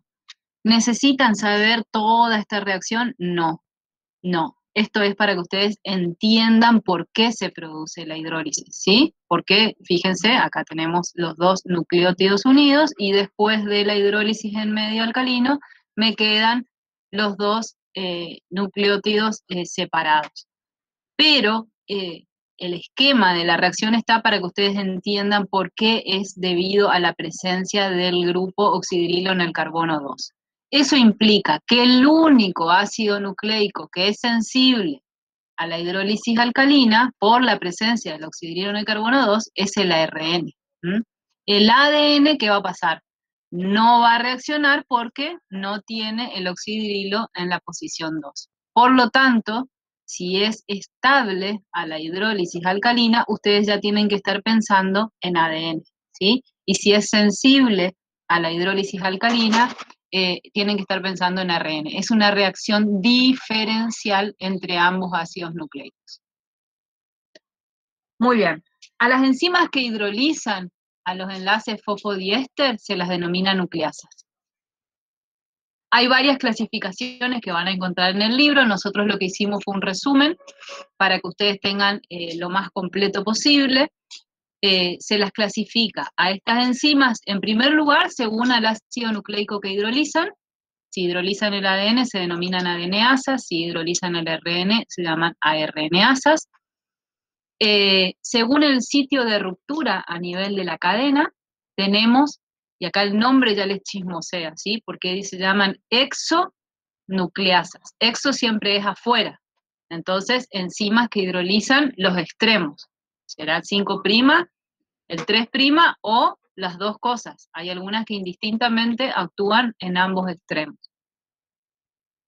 También tenemos endonucleasas. Endo quiere decir adentro. Entonces, ¿qué van a hacer? Van a cortar, pero solamente en posiciones internas de la cadena. Y acá, a su vez, tenemos de dos tipos. Tenemos enzimas que reconocen secuencias específicas, ¿sí? Y acuérdense que con secuencia yo automáticamente tengo que estar pensando en el orden en el cual están unidos los nucleótidos, ¿sí? Que son las que se denominan endonucleasas o enzimas de restricción. Y tenemos las que actúan al azar, o sea que no es que reconocen una secuencia, sino que cortan aleatoriamente, que son las que se denominan no específicas. También tenemos según el tipo de ruptura, y tenemos dos. Las de tipo A, que son las que cortan, como está la animación aquí, dejando productos del tipo 5' nucleotídicos, ¿sí? Y tenemos acá esquematizado tanto si se trata de ribonucleótidos o de desoxirribonucleótidos porque tiene la D adelante, ¿sí? Pero es lo mismo. Básicamente, cuando corta, corta en donde están las flechitas rojas, ¿sí? Entonces, para que ustedes lo puedan ver un poquito mejor, queda el grupo fosfato del lado 5'. Por eso dice que las de tipo A genera productos del tipo 5' monofosfato. Al cortar queda el grupo fosfato del lado 5'. Y en cambio, fíjense que las de tipo B es al revés. El grupo fosfato queda del lado 3'. ¿Sí? De esas endonucleasas que dijimos que reconocían sitios específicos, endonucleasas, parte interna de la cadena, pero que reconocen sitio específico, son las enzimas de restricción. Son conocidas como endonucleasas, son enzimas que cortan los enlaces fosfodiéster del material genético y que yo ya les dije que reconocen una secuencia específica. Estas son las principales herramientas que se utilizan en los laboratorios de biología molecular. Permiten cortar el ADN, obviamente, ¿sí? Acá hay una clasificación que ustedes la van a ver con mucho más detalle, le hablo de los que cursan bioquímica en la materia biología molecular. Se reconocen secuencias palindrómicas, que se leen igual en ambas direcciones. La mayoría, o en su mayoría, son enzimas que son extraídas de bacterias, por eso van a ver ahora cómo les muestro la nomenclatura. Ahí pueden leer algo un poquitito más, que es esto. En general, por ejemplo, una enzima muy conocida se llama EcoR1. ¿De dónde viene el nombre? La E viene del género, que es Escherichia, la CO de la especie, que es coli, ¿sí? Es de Escherichia coli, y es de la cepa RB13 en este caso, y el número es por si es la primera, la segunda o la tercera enzima que se aísla de esa bacteria. Hay miles. La información que yo tengo que tener de esa enzima es a qué temperatura actúa y cuál es, porque dijimos que reconocían una secuencia específica dentro del ADN, cuál es la secuencia que reconoce, ¿sí? En este caso, esta enzima de restricción, fíjense que reconoce esta secuencia en la hebra codificante, que era la 5'3', y esta secuencia, obviamente, va a ser la complementaria de la hebra 3', 5'. Dentro de esta secuencia que tiene que encontrar en la doble hebra para cortar, no corta en cualquier lugar, sino que corta entre la guanina y la adenina, ¿sí? Muy bien, acá tienen varios ejemplos, les nombra primero de qué bacteria fue aislada, cómo se denomina y qué secuencia reconocen, y acá con un puntito está dónde corta dentro de esa secuencia que reconoce, ¿sí? Esto que ustedes tienen acá, ya me imagino que estarán recansados de escucharme, pero lo van a entender muchísimo mejor, como les dice acá, en la serie de problemas, porque tienen ejercicios para hacer y yo les voy dando los tips para que resuelvan y cómo se cuenta y cómo quedan los productos de esa hidrólisis. Bueno, chicos, ¿qué hora es? Me recontrapasé, espero que no se me hayan dormido.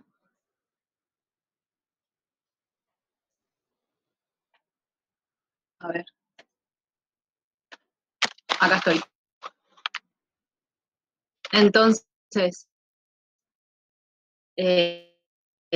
trato de subirles